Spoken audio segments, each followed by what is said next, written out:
as promised, Corp Ryoshu.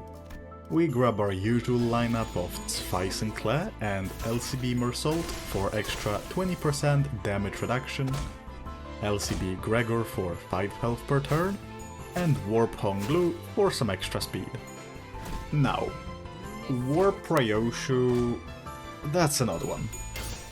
When she was released, I was certain she can't clear a run solo due to being extremely fragile. She lacks health, she has way too many stagger bars, and she can only deal slash damage. Yet, here I am, shredding through enemies. So what gives? Turns out, at some point, you deal so much damage, you don't actually need to be tanky. Well, that and Red Eyes Open being a really solid healing option. But speaking about Red Eyes, both of those egos feel extremely tailored around Corp Ryoshu. They allow her to keep speed advantage, while doing some extra oomph for having that speed advantage. And given her natural speed and ease of getting haste, she's just perfect. Other than that, this is another one of those overtuned IDs in the game, and it really shows in clash values and damage.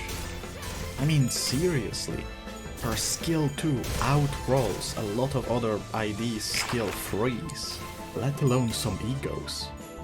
And as much as I like insulting Evade for being bad in Mirror Dungeon too hard, her evade is rolling a whopping 17, which does reach a neat sweet spot where she can actually consistently evade a lot of attacks. Also, someone made sure to ping me and tell me that it's not Warp Corp on my Honglu video, so I'm gonna make sure that this one is also called Warp Corp. You're welcome. But now that some time passed, I have mentioned that she's fragile, and probably someone already left a comment.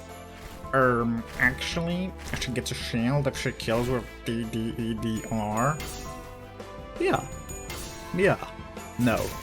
That shield did not consume a single hit this run. And it's very obnoxious to actually activate, since it's on kill on the final coin. But in all honesty, that's good.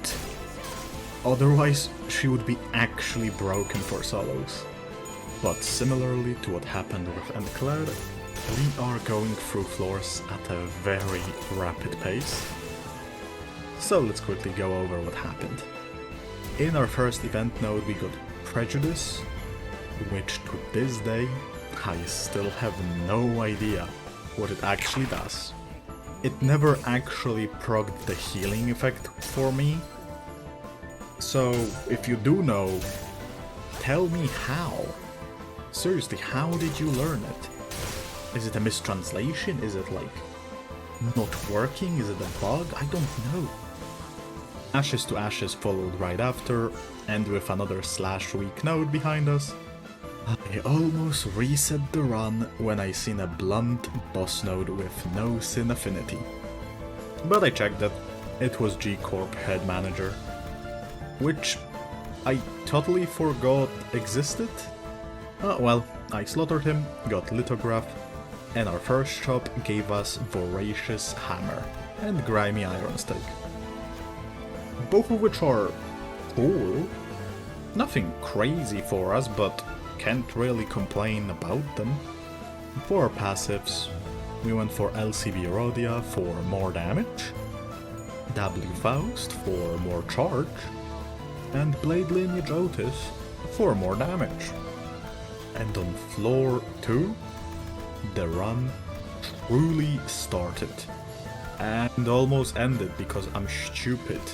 You see, we got Coffee and Cranes and Pinpoint Logic Circuit, both of which are extremely good for us right now. Mostly Cranes for extra resources. But then I have a stupid mistake of, for some reason, going for a piercing node like a complete buffoon. There is literally like only one type of enemies that could have been there, and it's sloshing and talisman enemies. They all do really heavy hitting blunt attacks. W Ryoshu is weak to blunt attacks. This fight, I spent more time restarting than the entirety of this run. But after some lucky targeting thanks to randomness of overclock, we secured a fight, and I was only slightly close to distorting this time around. Right after that, we got Calendar. So we diced clay dolls up, got to event part, almost pressed sacrifice Sinner because for some reason that option is still there just to piss me off, and moved on to floor 3 with Homeward to our name. And at this point we just kinda started filling up our Sinner roster with anything.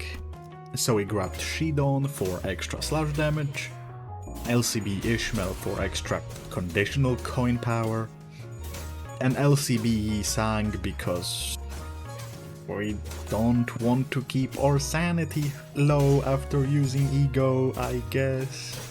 After getting some Pekatulas we get Thunder Branch, which does absolutely nothing for us, except the fact that it will prevent Carpal Tunnel event node from appearing. We keep our red eyes closed and are immediately rewarded with Scarlet Moths, which, if you watched Enclair video, are fucking crazy.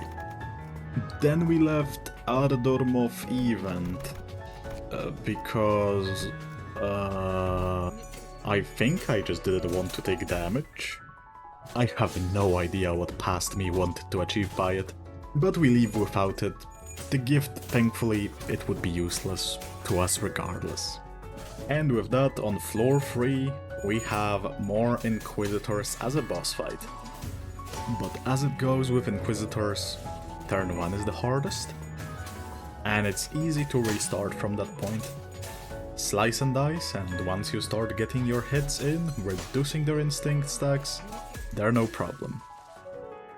Dreaming Electric Sheep as a boss reward is actually good for our mono slash run, as well as the usual grey coat and special contract to keep a lot of bosses in check.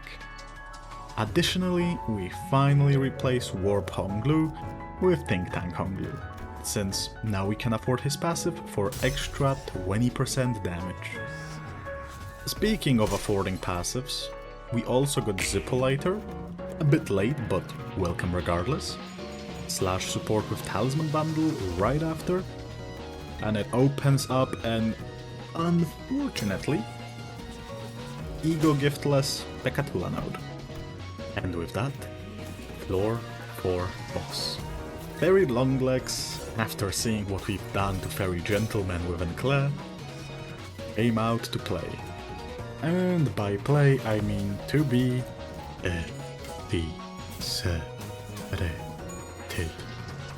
The hardest part of this battle is the amount of bleed he can stack on us turn 1.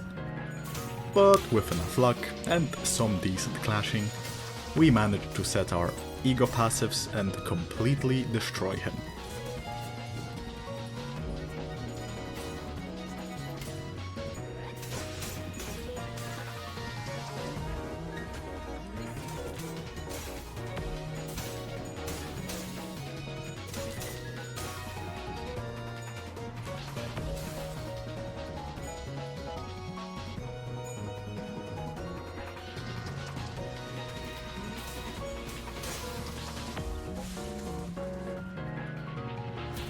With Fairy Longlegs gone, we grab Sun Shower for some lovely skill power-ups after using Ego, and Child with a Flask for more resources going forward. And going forward we are as we encounter a couple of more events, with a really juicy Midwinter Nightmare, and totally not a failed check on an event. Nope. Nuh-uh. But with that, we are extremely close to the final battle, so I want to say, leave a comment, like the video, subscribe, and before I let you go, we grab a wrist guard in the final shop. Thank you for watching the video. This was Axel. Enjoy.